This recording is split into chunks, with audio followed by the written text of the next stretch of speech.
My husband, Lawrence, is a food critic for a respected publication. Ironically, he would end up with someone like me. I'm a terrible cook. I could butcher cheese on toast. But fortunately, that wasn't a deal breaker for him. We've been happily married for almost 20 years.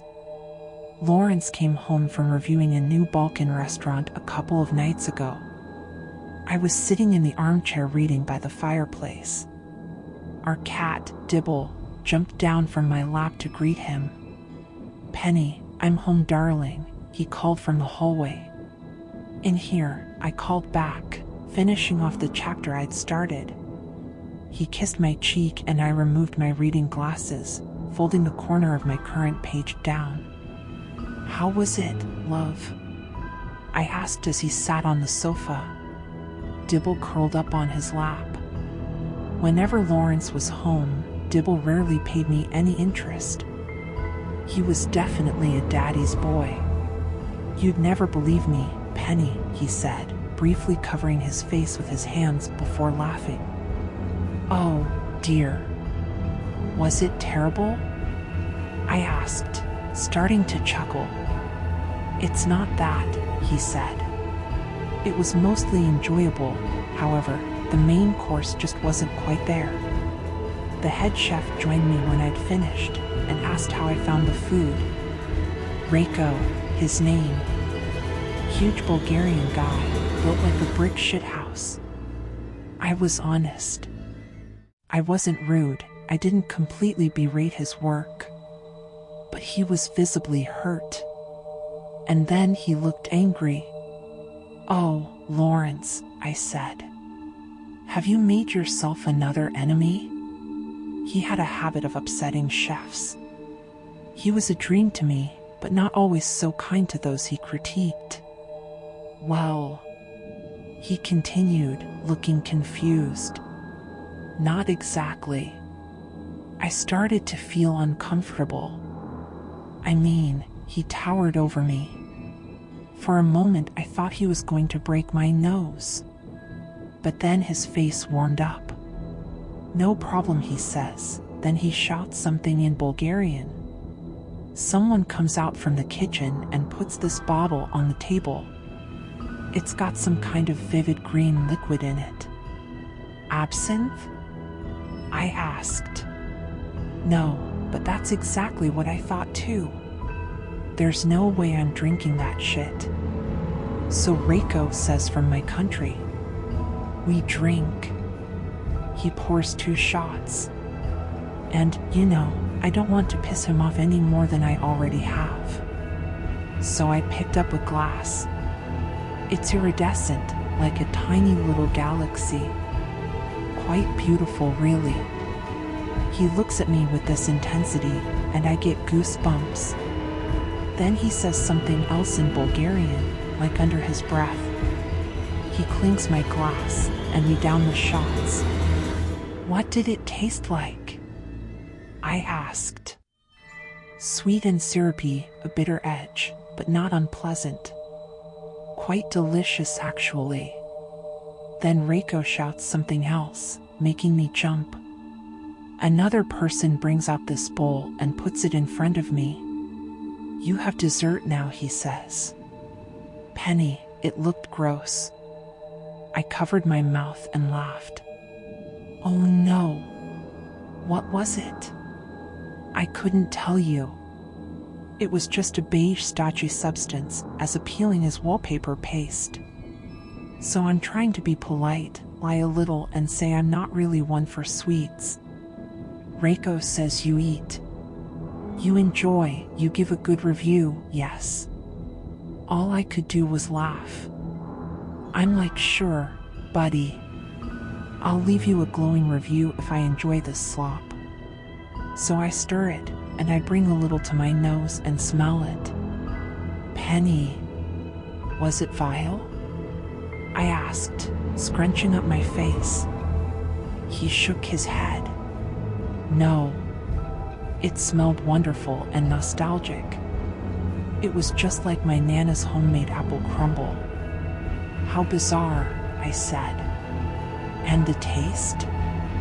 It was one of the most beautiful things I've ever tasted, Penny.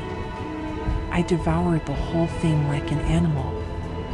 I totally forgot my surroundings. When my head was present again, the other diners were staring at me like I was crazy. I shook my head in disbelief. Perhaps there was something in that drink? Some kind of, I don't know, hallucinogen? He frowned. I mean, Reiko was a somewhat eccentric man. I may guess. I have no other explanation. But now I owe him a positive review. Lawrence stood up, picking up Dibble and putting him on the floor. I know it's early, but I feel exhausted, he said. I'm going to bed. It was just after 9. I nodded. It sounds like you could do with an early night, love. I'll read a few more chapters and then join you. He kissed me and looked down at Dibble. You stay and keep Mummy company. When he retired, Dibble jumped back on my lap. Oh, so you want me now Daddy's gone? He looked at me with half-closed eyes as he purred. I scratched the top of his head. It's a good job you're so cute. I read a few more chapters of my book, a reread of Winter's Bone, which is one of my favorites, and a perfect read by an open fire. As the flames became embers, I put Dibble in his bed and switched off the lights. Lawrence was sound asleep when I went to our ensuite to brush my teeth. However, I couldn't find the toothpaste. I could have sworn we had at least half a tube that morning.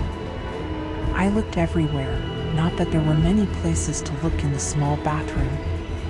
There was a small glob of ocean blue paste in the sink, so it looked like Lawrence must have brushed his teeth. I didn't dwell on it, settling for mouthwash. The next morning when I woke up, Lawrence was still sound asleep. I headed downstairs, greeted by Dibble, who wove between my legs. I put a scoop of his dry food in a bowl and made coffee for myself. After reading a little more, I heard Lawrence get up and go to our small spare room, which was his makeshift office. I went back to the kitchen and started to fry some bacon, then made Lawrence a mug of coffee, which I took upstairs. I knocked on the door and then entered. Morning, love, I said, putting the coffee on his desk and kissing his cheek. He was in his swivel chair writing on his laptop. Good morning, honey. Thank you. Are you making a start on the magic dessert review? I chuckled, wrapping my arms around his chest. I am, he said. I have to say, it's reading like poetry.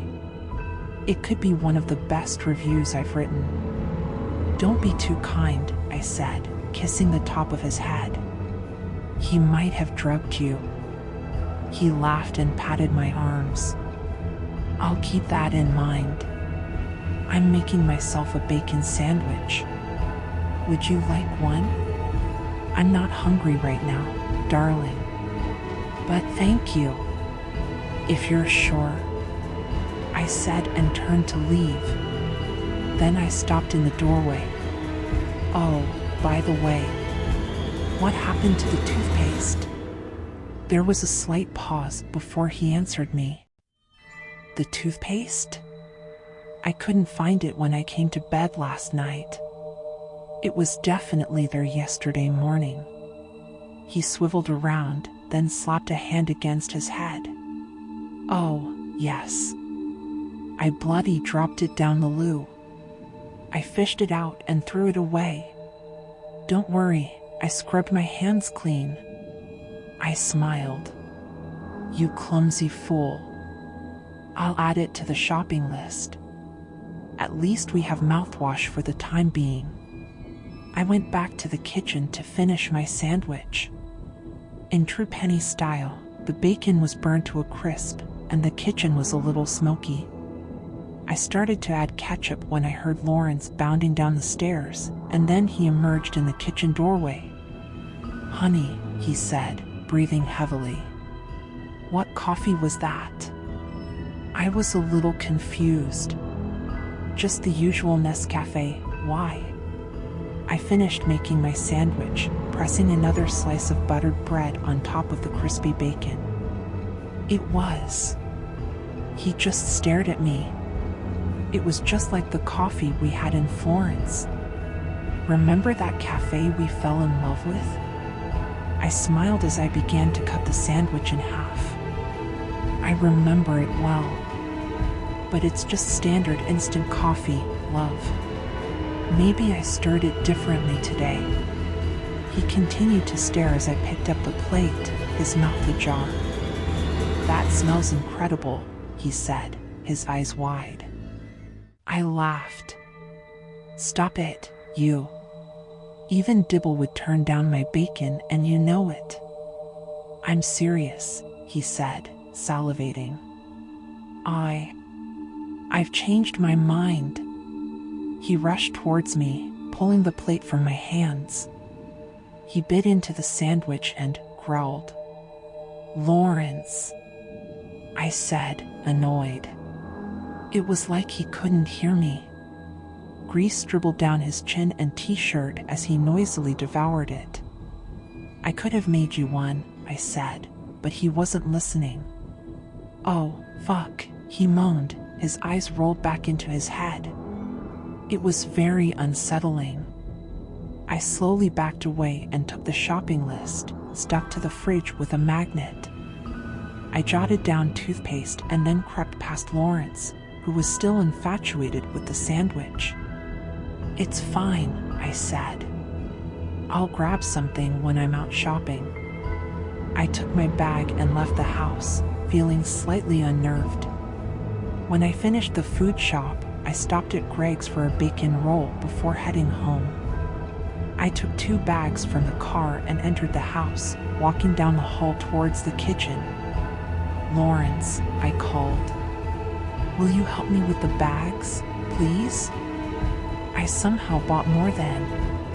As I entered the kitchen, I dropped the bags and let out a gasp, covering my mouth with both hands. Lawrence, what have you done? He was slumped against one of the cupboards, surrounded by several empty tins of cat food. His shirt was covered in slimy meat and jelly, as was his face.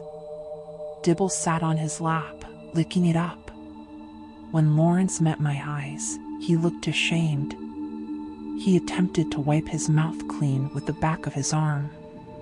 Darling, he said. I think I need help. As Lawrence showered, I cleaned up the kitchen, concerned but grossed out. I was convinced it was Reiko who was responsible for my husband's behavior, so I insisted that we pay a visit to the restaurant. He sat in the passenger seat, looking disorientated as I drove into the city. I couldn't help myself, he said quietly. The taste. Penny, it was beautiful. Even better than the Michelin-rated dishes I've tried. I gave him a worried look. And I lied.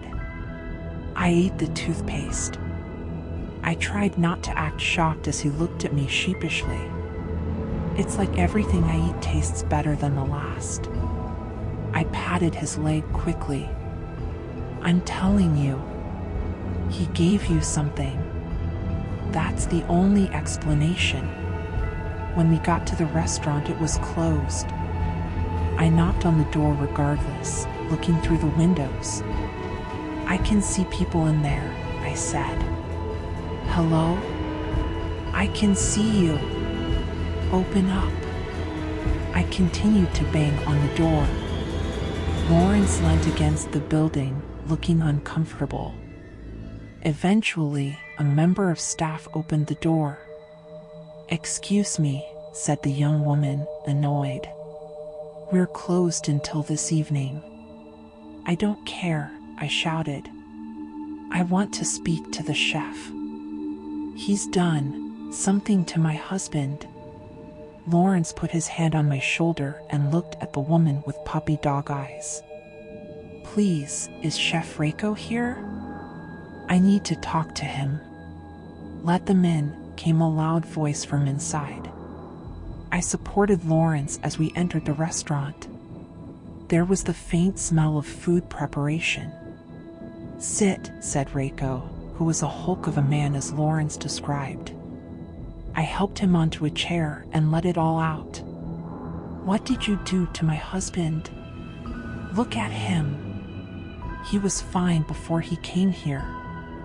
"Calm down, lady," said Reiko, holding up his hands. "Don't you calm down, lady me, you son of a bitch."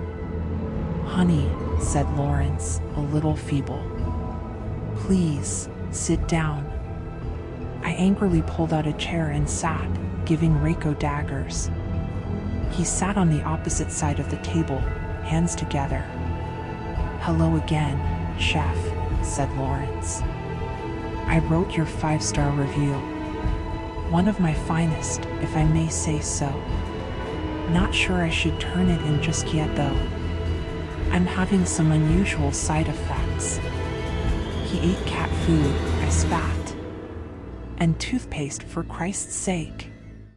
Lawrence squeezed my leg. "I did. My stomach feels like it can't take anymore. And yet right now, all I want to do is crawl into the kitchen and eat whatever that is I can smell." "Can you explain that to me, chef?" Reiko nodded.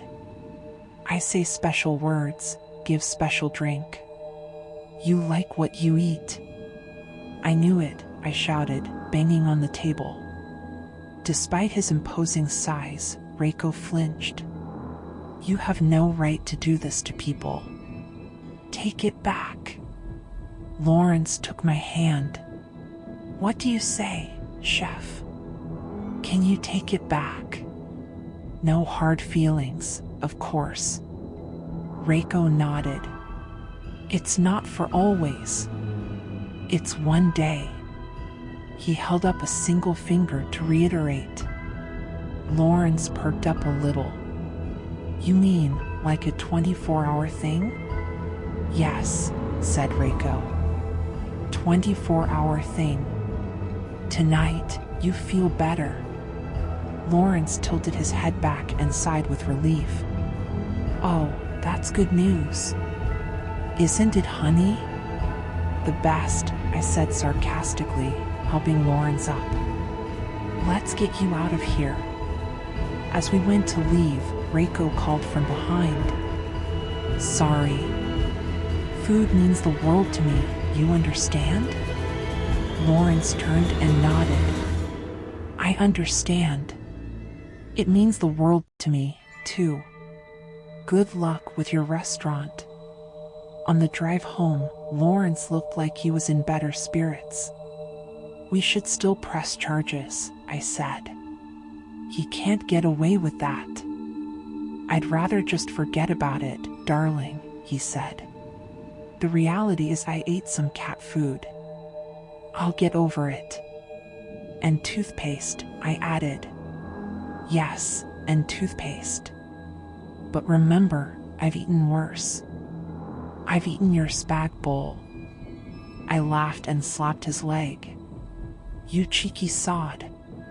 But yes, that's probably worse."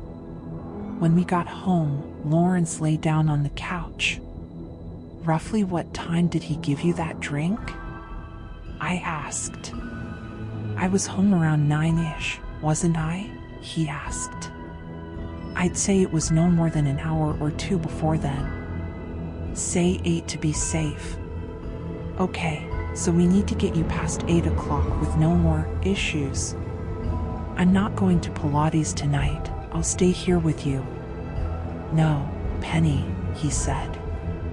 "I'll be fine, promise. I won't leave this room. I'll probably just put on a movie and sleep, to be honest. I'm not leaving you, and that's the end of it," I said. He smiled. "Give me a kiss." I scrunched up my nose. I would, but I can only think about that darn cat food. "Hey, don't knock it till you try it.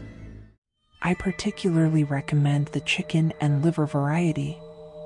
"I'm glad you can joke about it, sweetheart," I said, kissing his cheek. Who says I'm joking? He grinned. Dibble made an appearance and jumped up on the couch, curling up to Lawrence. We chatted for a while until he drifted off to sleep. I lit the fire, then went to the kitchen. Despite the day's events, I was starving.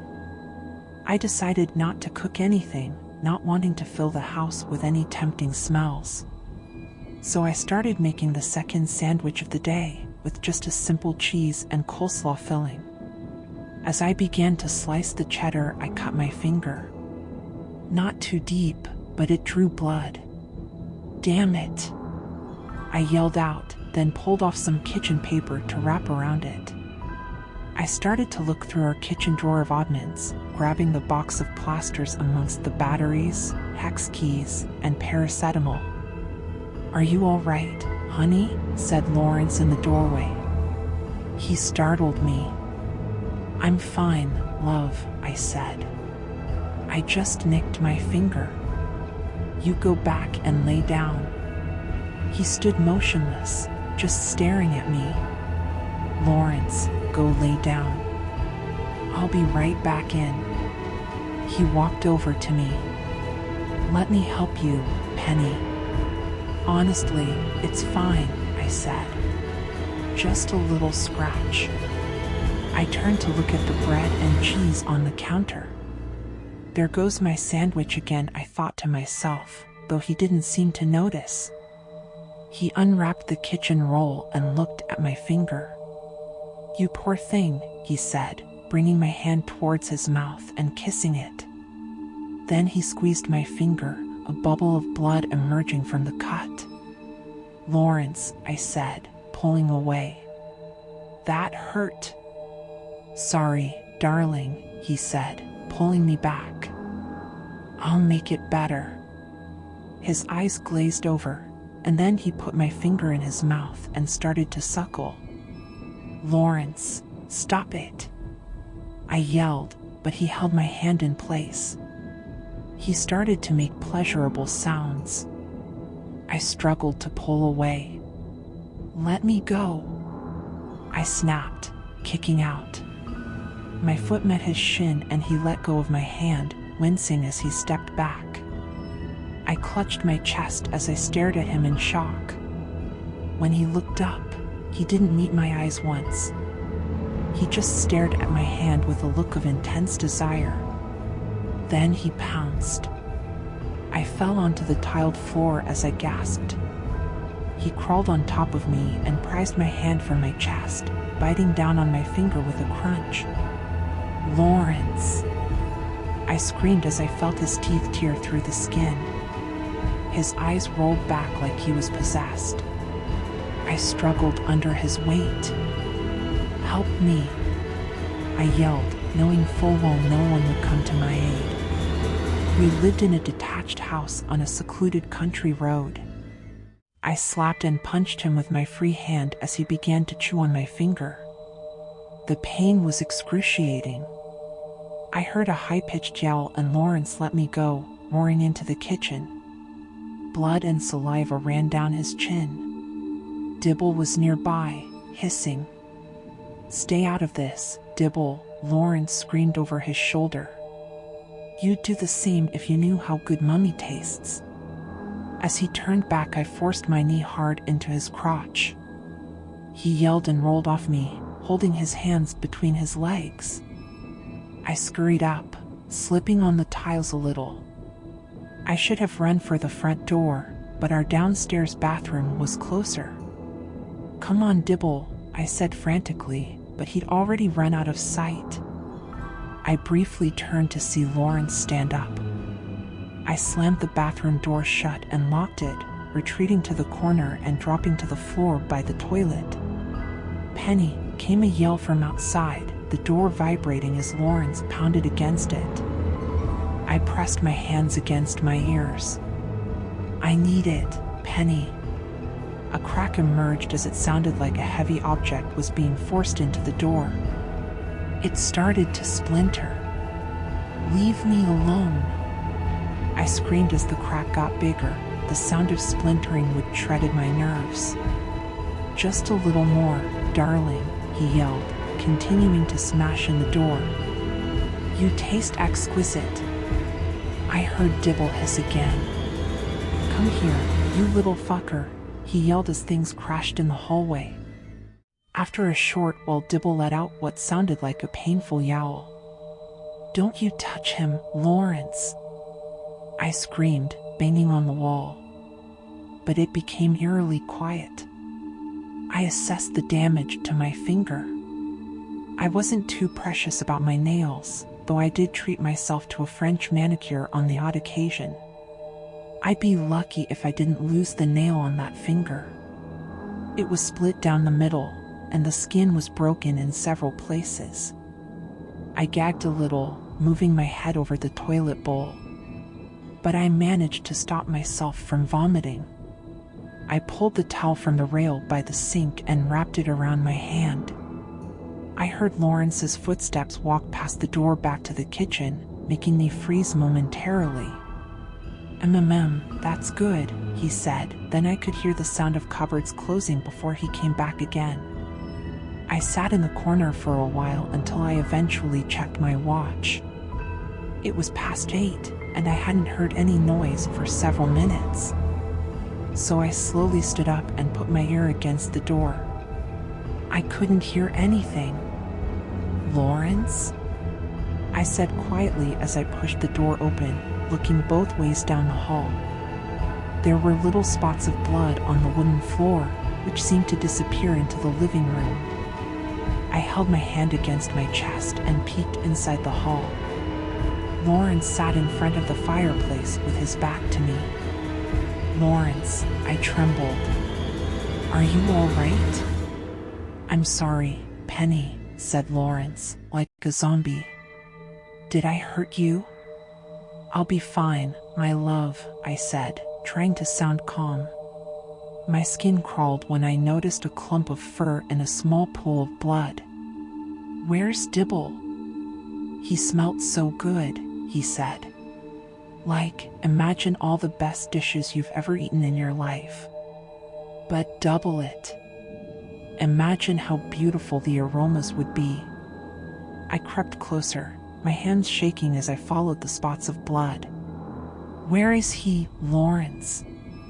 He continued, monotone. Poor Dibble. I tried, Penny. I really tried. But the smell, it changed me. So I bit him. Hard. I shook my head as tears began to fall. No. Please tell me you didn't. I wanted to, he said. And I would have. But he scratched me badly. I heard a noise from the corner of the room and saw 2 glowing eyes reflecting the firelight. It was Dibble, cowering. Oh, thank God, I said, picking him up and holding him tight against me. His body trembled. As I patted him, he hissed when I felt near his tail. A few inches of the tip were missing, leaving an open wound. Dibble, you poor thing, I said, kissing his head. I'm sorry, Dibble, said Lawrence, vacant. Sorry, Penny. I thought I was stronger than that. It's okay, I said, crying. It could have been worse. He's still with us. And he'll forgive you. He loves you. God knows, he loves you more than he loves me. And look, it's past 8. That means it's over. He let out a single laugh. Yes, it's over. But it wasn't over soon enough. As I crept even closer, I noticed something else. What's that smell? The scratches, he said. They were deep. There was something about fresh blood that was just so intoxicating. So I licked my wounds. And I was in another world, Penny. It was incredible. Then I thought, imagine if that was seasoned and served hot. There were some small jars and bottles lined up by the fireplace: garlic oil, oregano, cumin, salt, cayenne pepper. "Lawrence," I whispered. "Call an ambulance, honey," he said, turning to me as I gasped in terror. His right hand was charred and missing chunks of flesh. 2 of his fingers were stripped to the bone. Tears dampened his cheeks, but he smiled, his lips and teeth smeared with deep red. In hindsight, I regret my actions. But I was the best thing I ever tasted.